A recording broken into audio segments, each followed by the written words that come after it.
अस्सलाम वालेकुम, शमा न्यूज के साथ मैं हूं निम्रा खान। सिग्नेचर करने से मना कर दिया था।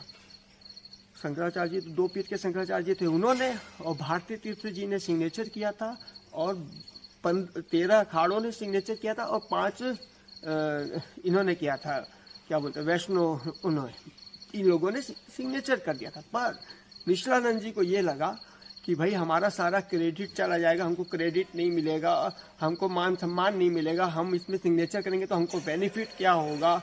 इस तरह का उन्होंने गणित लगाकर वहाँ पर सिग्नेचर नहीं करके उन्होंने हिंदुओं के साथ और देश की जनता के साथ पहले ही बदमाशी और गद्दारी की, जिसमें शंकराचार्य जी ने, गुरु जी ने बहुत बार समझाया उनको, लेकिन वो मानने को तैयार नहीं और वहाँ से वो चले गए, उन्होंने सिग्नेचर नहीं किया। और अब वो झूठ बोल रहे हैं कि हमको 65 लाख रुपया जो है सिग्नेचर करने का दे रहे थे, लेकिन हमने उसको ठुकरा दिया और हम जो है अब बहुत बड़े ये बन गए 30 मार का।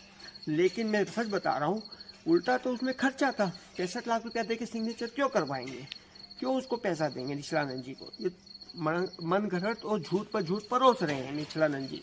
अब तो ये जो झूठी बातें हैं ये सामने समझ में आती है।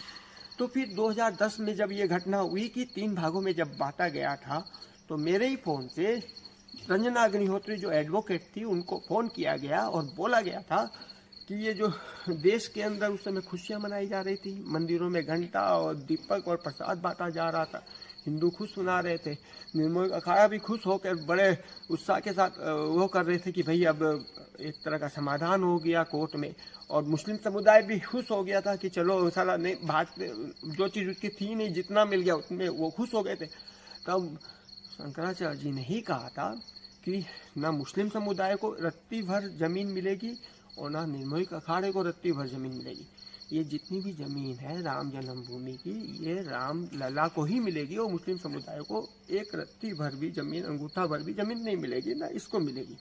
ये बात रंजना दीदी को बोला गया, रंजने अग्निहोत्री को, तो उन्होंने, और पीएन मिश्रा को, तो वो वहाँ पर सुप्रीम कोर्ट में जाकर, दिल्ली में जाकर रातों रात सेकेंड डे याचिका लगाई कि नहीं, हम इस निर्णय को नहीं मानते हैं, इस निर्णय के ऊपर एक निर्णय हो रहा है, हमें पूरी ज़मीन चाहिए।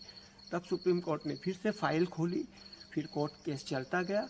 फिर बाद में जब हिंदुओं के पक्ष में ये आई तो भारतीय जनता पार्टी की सरकार बन चुकी थी, नरेंद्र मोदी जी आ चुके थे, लेकिन कोर्ट ने फैसला दिया था। अब रामभद्राचार्य जी बोलते हैं कि शंकराचार्य जी कौन सा आंदोलन किए। अरे भैया, आपने कौन सा आंदोलन किया? क्या आंदोलन सड़क पर बैठकर ही ये आंदोलन जीते हैं क्या आपने केस? आप तो कोर्ट से जीते हैं केस, कोर्ट ने निर्णय लिया है। सड़क पर बैठकर कौन सा आपने ये केस जीता? अब बताइए। तो रामभद्राचार्य जी की बात जो है वो खुद ही अपनी बातों में फंस जाते हैं और झूठ पर झूठ जो परोसते हैं, एक झूठ छुपाने के लिए उन्हें 100 झूठ बोलना पड़ता है रामभद्राचार्य जी को।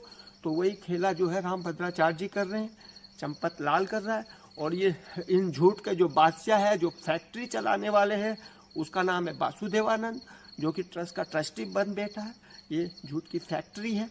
ये खुद जानते हैं कि ये शंकराचार्य नहीं, ये फर्जी है, और जोशीमठ मठ पर जो कब्जा करके रखा है जबरदस्ती, इनकी बातें अगर उखाड़ना स्टार्ट करूँगा तो ये क्रिमिनल लोग हैं, जेल के सलाखों के पीछे पाए जाएंगे ऐसे क्रिमिनल आदमी, क्योंकि इन्होंने जो हरकत की है, इनके जो गुरुओं ने हरकत की है, वो बहुत ही गंदी और घिनौनी हरकत की है। तो अगर ये बातें उठेगी तो ये खुद अपने आप में शर्मसार हो जाएंगे। तो ये चीज़ें आज शंकराचार्य जी का नाम, मैं एक प्रोग्राम में गया था कल की बता रहा हूँ मैं, वहाँ पर पूरा बाबर का इतिहास बताया गया, कैसे कैसे मंदिर को तोड़ा गया, राम मंदिर को, और कब कब तोड़ा गया, 1915 से लेके 500 साल पहले से। तो लेकिन जब ये लास्ट मूवमेंट पर जब आए 1990, 1950 में, 1949 से लेके 2024 तक, तो उन्होंने शंकराचार्य जी का नाम नहीं लिया था। तो वो भाई बीजेपी और आरएसएस का प्रोग्राम था जिन्होंने शंकराचार्य जी का नाम नहीं लिया।